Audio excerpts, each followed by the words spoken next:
Good evening. Welcome to the Pearl Report. I'm Diana Lin. Hong Kong has more than 5 million internet users, and the popularity, especially of social media sites such as YouTube and Facebook, has given rise to many online video bloggers. Producer Erica Poon looks at how some of these vloggers make it big and what draws viewers to their channels. 即係做呢啲先咯，真係。就要寒暄嘅，你哋又要好似上次嗰條片咁要碎嘴㗎啦。But my name is Tommy. People call me Ming Jai. I'm 30 years old. I'm a full-time YouTuber. He makes his own videos to put on that social media site. This time my story focuses on the difference between being 30 years old and 20 years old. I'll be this person that works in an office every day. It's really boring, really dull. In 2008, while studying economics at York University in Toronto, Ming Zai found a job at a TV station. I was just looking for money, for quick cash. I learned a lot of stuff. I became a news reporter, an editor, voiceover for news. I actually watch a lot of vlogs, even when I was working. Video blogs by individuals on YouTube. I just thought it was funny. I was inspired, but then I didn't have time to do it.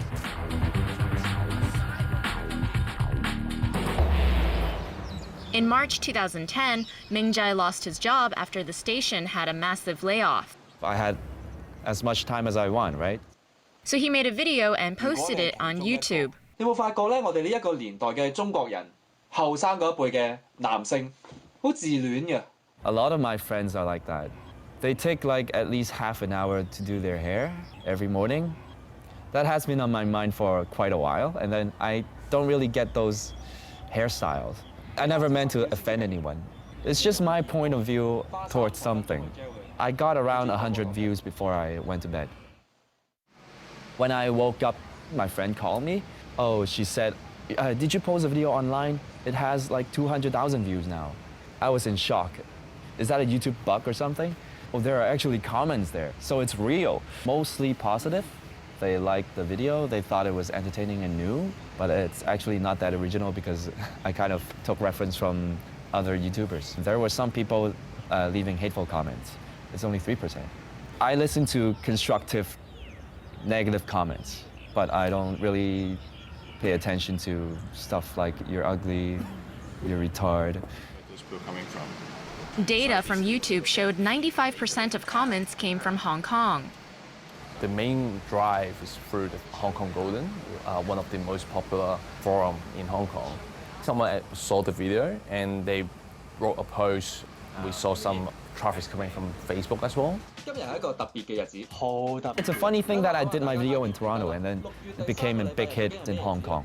And then I started getting messages from my inbox from a couple of radio stations and magazines. They wanted to do an interview with me, and then I was so overwhelmed. He started posting a video every 3 weeks. In October 2010, he returned to Hong Kong for family reasons. He started making money from his vlogs 3 months later.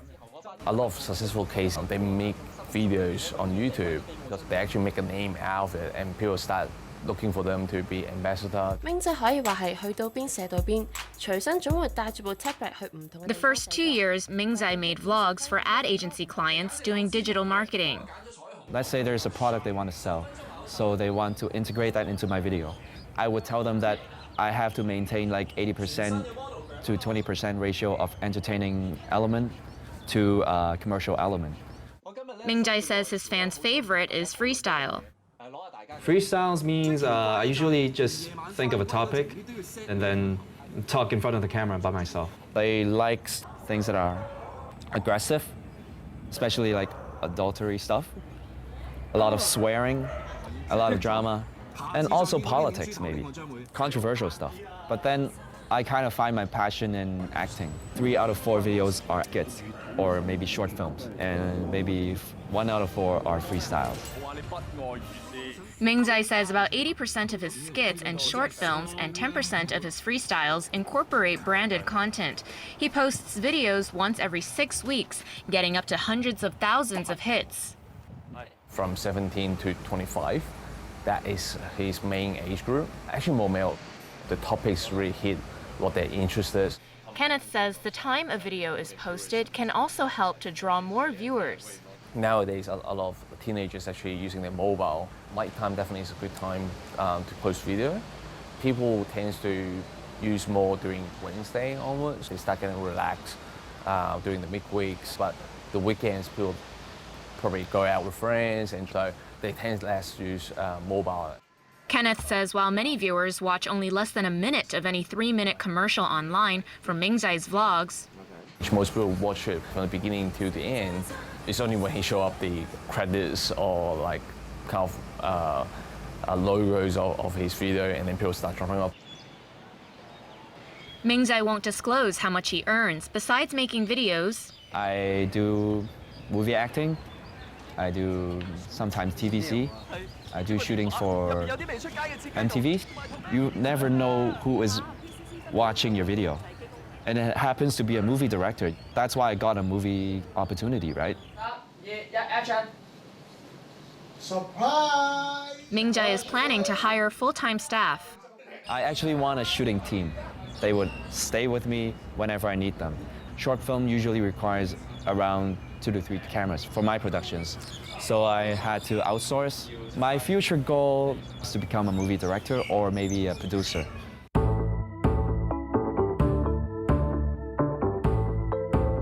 蝦多士咧，平時就食得多啦。我哋今次咧用油炸鬼取代麵包，教你做一個脆條蝦。係漏咗個菠蘿嘅。Hi, my name is Norma Chu. I'm from Hong Kong. Grew up in the U.S. I am the founder of Day Day Cook. Norma moved back to Hong Kong 7 years ago with a business degree and worked as an equity analyst. I've always liked cooking. Having brought up in a Chucho family, cooking was always a big part of family gatherings. So I started learning how to cook for my parents. But then when I was cooking for my husband, we couldn't remember what kind of dishes I was making. So they started putting Norma's recipes online and photos of dishes on Facebook. That was in 2010. Within the first 3 months, we had about maybe 1,000 people like the page. So for me, that was like, whoa, 4-digit, that's a huge thing. So a majority of the people actually came to Facebook first and then went to the website for the full recipe. Like my career was definitely taking off at the same time in banking. But I think for me, skills in banking that I have is kind of constant and is always there.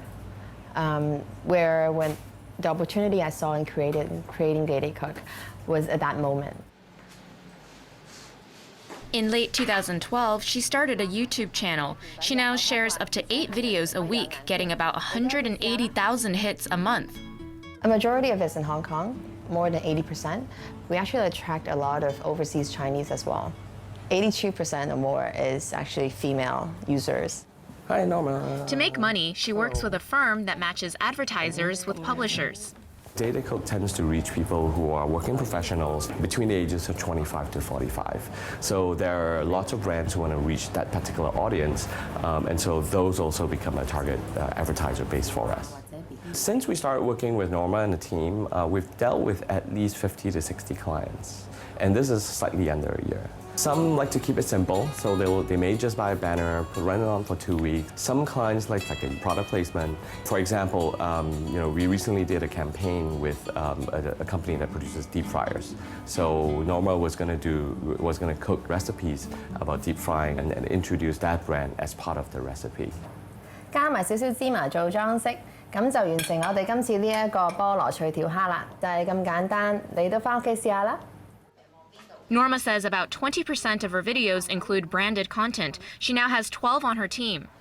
The early teammates are friends, referrals, and then eventually just job postings. In the coming months, we're going to launch, a series of other videos with other hosts sharing their cooking experiences with us. There are so many things on the pipeline right now. We launched already the mobile apps. We also opened an online shop. So basically is expanding the platform where we continue to share quality recipes and cooking content to this generation. Coming up, We think videos can affect society and influence people. How one group is doing just that. Originally, we just made animation. We didn't want to limit it to the computer monitor. So we also take part in expos. We'll make toys, draw comics. And using different platforms to engage viewers. More on that after the break.